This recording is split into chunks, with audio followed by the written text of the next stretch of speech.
पाल सिंह ने क्या कहा मासा? ये तो जांच करे है वो।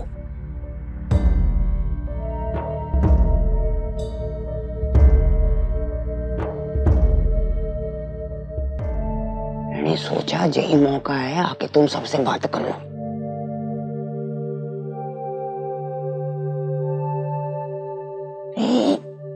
जगदीश को लेकर झूठ बोलो ना मैंने जी से। मैं ना बोलती बीच में तुझे सुमित्रा सब उगड़ देती।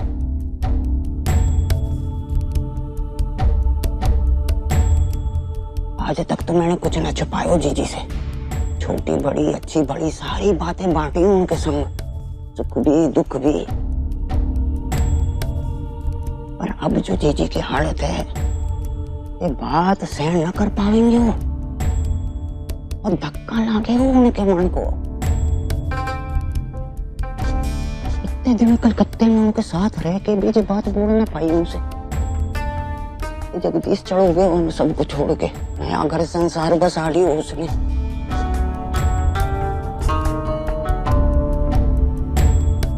आप ठीक कर रही हैं मासा। मासी जी सदमे को कभी बर्दाश्त नहीं कर पाएंगे। पर मासा, इतनी बड़ी बात कैसे छुपाएंगे हम उनसे, और कब तक? छुपाना पड़ेगा सुमित्रा, जैसे भी हो सके, जब तक हो सके। ये बात खुलनी ना चाहिए जीजी के सामने, समझ गई ना?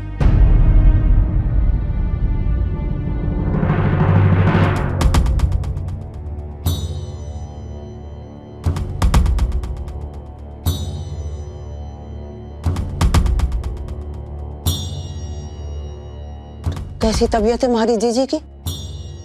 कोई चिंता वाली बात तो ना है ना? नहीं दादी साहब, वो बिल्कुल ठीक है।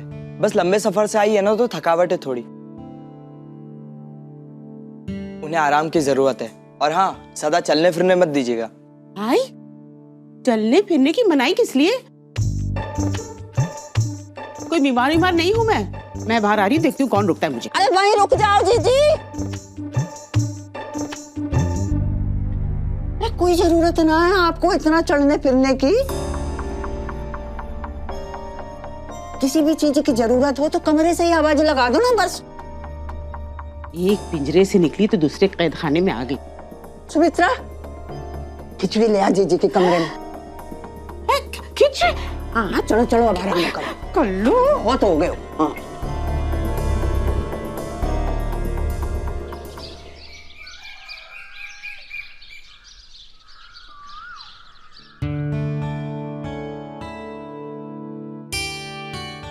कर लो। बुढ़ापा बड़ा जोर का आया है थारे ऊपर। और यहाँ देख, आज भी मैं खेतों में 3 कोस दौड़कर तीतर पकड़ने की ताकत रखती हूँ। और तू उबासी लेने के लिए भी मुंह खोले तो जबड़े में दर्द शुरू हो जाए तेरे। ऐसी तो हालत हो गई। अब ऐसे मजाक ना उड़ाओ जीजी। रोज थोड़ी दुखे जे घुटना इतना, आज जाने क्या हो गया वैसे। और तुम तीनों लुगाइयां सुन लो, कल रात मैंने चुपचाप वो खिचड़ी खा ली थी। लेकिन आज तो होली है, त्योहार का दिन है। घर में जो भी बने वो सब मेरी थाली में थोड़ा थोड़ा होना जरूरी है, समझ गई?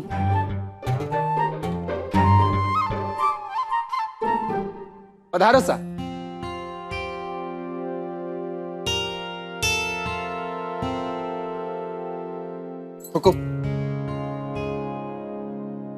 घनी खम्मा खम्मा घनी। ईश्वर राजी खुशी राखे आप सबको। तो बोलो भंवर सिंह सा, कैसो आड़ू वो? माजी सा, गांव के मैदान में होलिका दहन को कार्यक्रम रखियो है, तो हम सरपंच बिटिया और पूरे परिवार ने न्योता देने आए। हम चाहते हैं कि सरपंच बिटिया इस बार मुख्य अतिथि के रूप में पधारे, ताकि हमारे गांव की शोभा और बढ़ जाए। भंवर काका, ऐसा कैसे कह सकते हैं आप? ये गलत कह दिया सरपंच बिटिया। अपने जेठसर में और आसपास के सारे धानियों में आप सा समझदार, ज्ञानी और न्यायप्रिय कौन है? कैलाश काका, ये घर दादी सा का है। और मैं तो इस घर की बेटी हूँ। बच्चे घर से बाहर जाकर चाहे जो भी हो जाए, लेकिन घर के अंदर छोटे हैं और छोटे ही रहेंगे। अगर आप घर में निमंत्रण देने ही आए हैं तो ये निमंत्रण दादी सा को जाना चाहिए, और हम सब भी तभी आएंगे जब दादी सा की मर्जी होगी। और दूसरी बात, अगर सरपंच के नाते भी न्योता देने आए हैं तो सरपंच को न्योते की क्या जरूरत?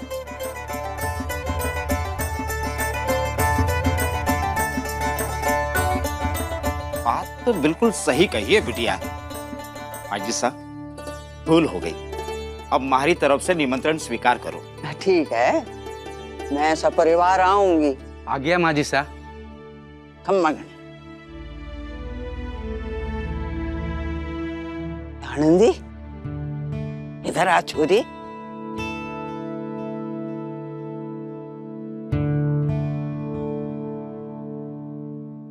जे बता मने, इतनी समझदारी कहाँ से लाई तो? कदी कदी तुम्हारो मुंह भी खुला रह जावे कि जे बात मने खाई न सूझी। अरे बिटिया, तू ऐसा ना किया कर। कहीं तेरी बूढ़ी दादी सा का मुंह खुला का खुला रह जाएगा और एक दिन कोई मक्खी पदार लेगी तो बड़ी मुसीबत हो जाएगी, है कि नहीं?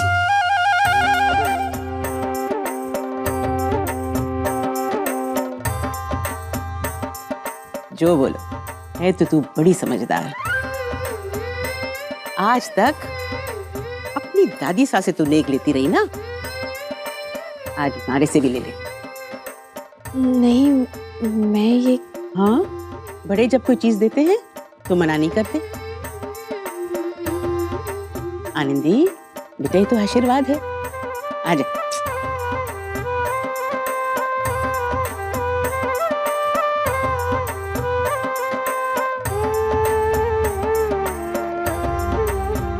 जीते।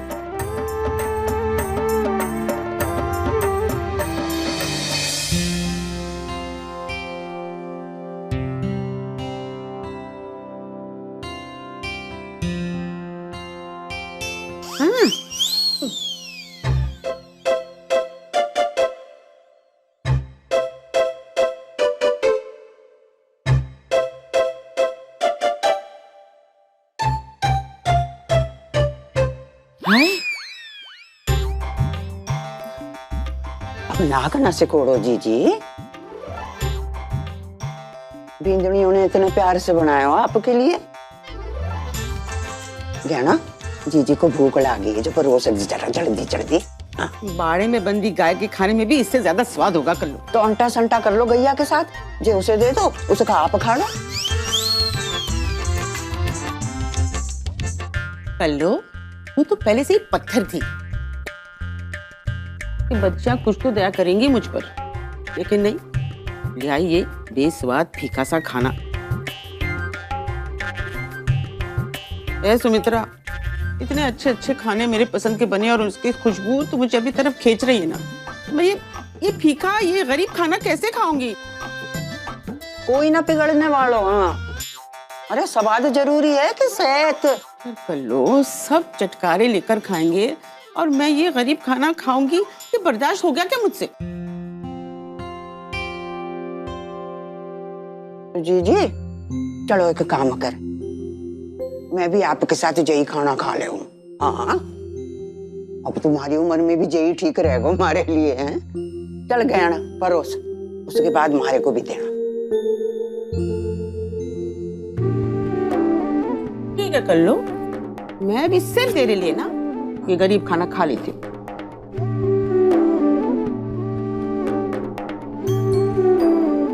चलो, खोल।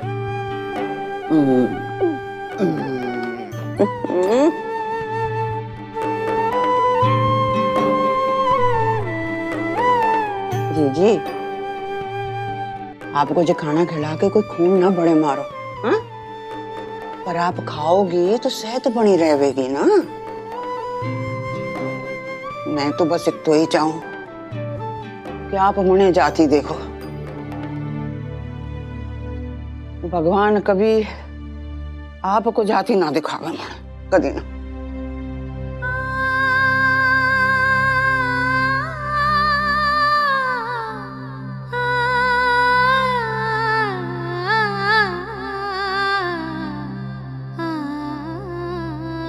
अरे वसंत, तू क्या हम दोनों बहनों की कहानी में जबरदस्ती घुस रहा है?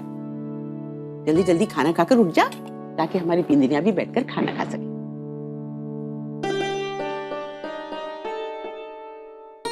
और एक बात, होली का दहन देखने तो मैं जरूर चलूंगी।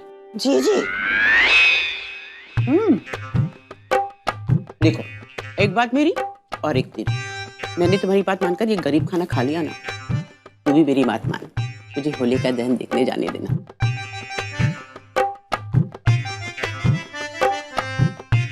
हे राम जी, आपसे बड़ो तुम्हारा नंद किशोर है। हाथ जोड़ूं, इस जन्म तो मिल ली, अगले जन्म ना मिल जाए। हाँ चलो सादा पानी ले आऊं आपके लिए। पल्लू, मासा, आपके जोड़ों में इतना दर्द है, चला आपसे जाता नहीं, फिर भी आप अपना ख्याल नहीं रखेंगी कभी भी। आप आज शाम को होलिका दहन में नहीं जाएंगी। अरे क्या बात करे, सांझ तक तो एकदम ठीक हो जाऊंगी। जिद मत कीजिए मासा। और फिर कल को दुलंडी, फिर उसके बाद लोग रामा श्यामा के लिए आ जाएंगे। अच्छा लगेगा क्या? अंदर कमरे में पड़ी रहेंगी आप, कहीं नहीं जाएंगी आप। कह दिया बस। मासा, मैं भी आपके साथ घर पर ही रुक जाऊंगी। अरे मुझे कौन सा हाँ बुढ़े से डर लागे जो अकेली ना रह सकूं घर में। पर मासा, किसी चीज की जरूरत पड़ गई तो? ठीक है भाया, हमारी कौन सुने इस घर में, रह ली जो।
जीतती रहे।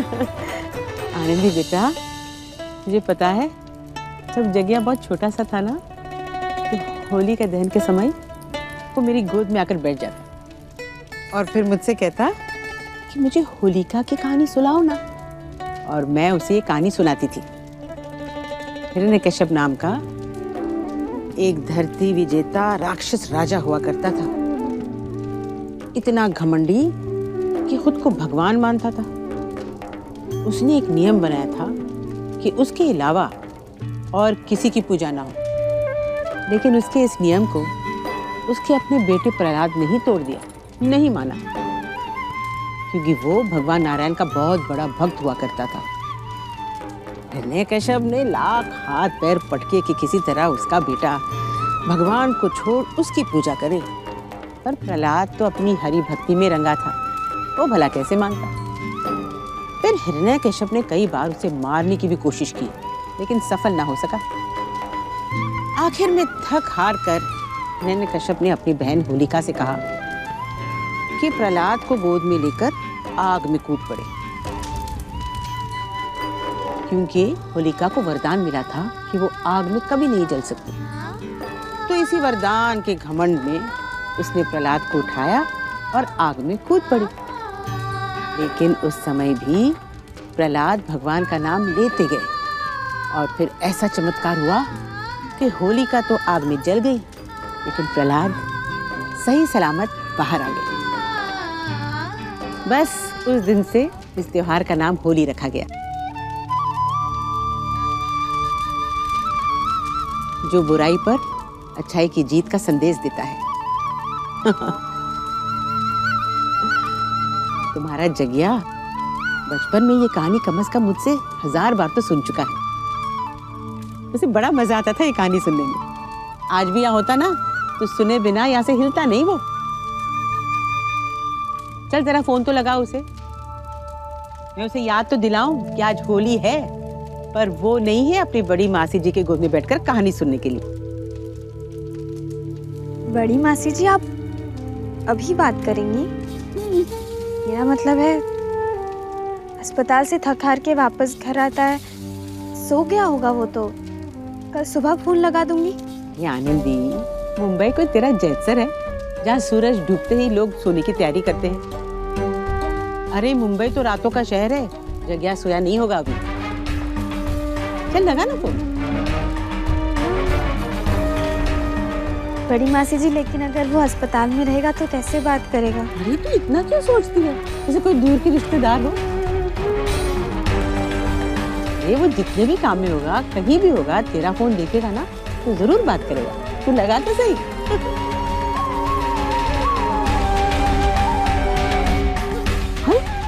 ऐसे क्या देख रही है, जैसे मैं किसी पराये से बात करने के लिए कह रही हूँ। लगा फोन।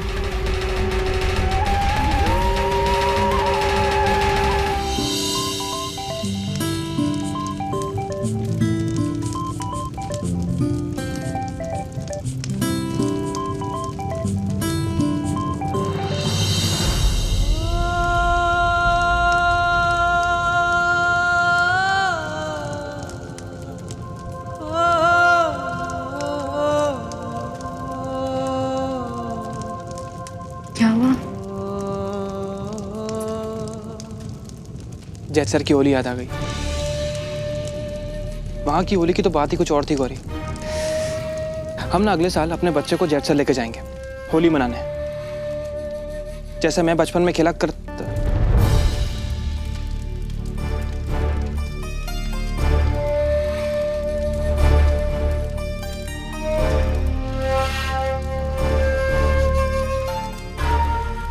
मैं नारियल चढ़ा के आता हूँ।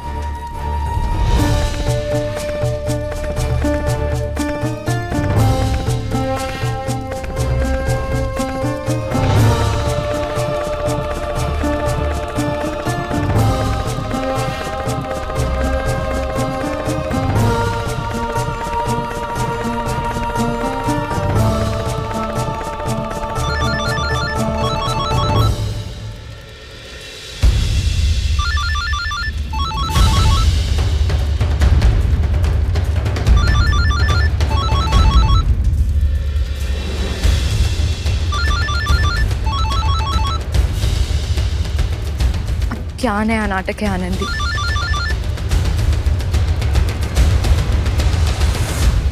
हेलो हेलो, ये जग्या का ही नंबर है ना?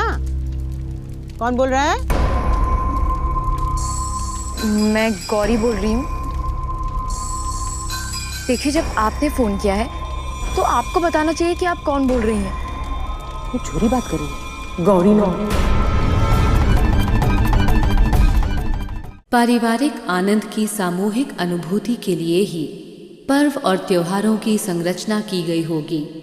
तभी तो संबंध टूटने के बाद भी परिवार के साथ मनाए उत्सवों की यादें मन में टीस जगा देती हैं।